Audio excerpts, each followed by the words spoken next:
இன்றைக்கி ஆவணி முதல் ஞாயிறு நம்ம சொந்த ஊரில் உள்ள ஆவணியப்பன் கோயிலில் போய் அபிஷேகம் நடத்திட்டுருக்கு. அங்கே தான் இன்றைக்கி சாமி கும்பிட்றோம். முதல் வேலையாக சாமி கும்பிட்டாச்சு. இதெல்லாம் மக்களோட வேண்டுதல்கள். எவ்வளோ குதிரைகள் நிறையா இருக்குது. இன்னமும் தூரத்துலலாம் நிறையா இருக்குது.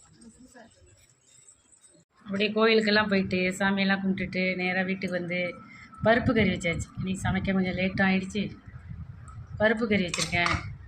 அப்புறம் பருப்பு ரசம், பச்சரிசி போட்டு சாதம், பால் பாயாசம், ஃப்ரை, அவரைக்காய் பொரியல், அப்பளம், தயிர் பச்சடி.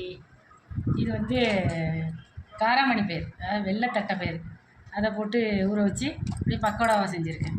இது சாப்பிட்றதுக்கு நல்லாயிருக்கும். இன்றைக்கி அவசர சமையல் இதுதான்.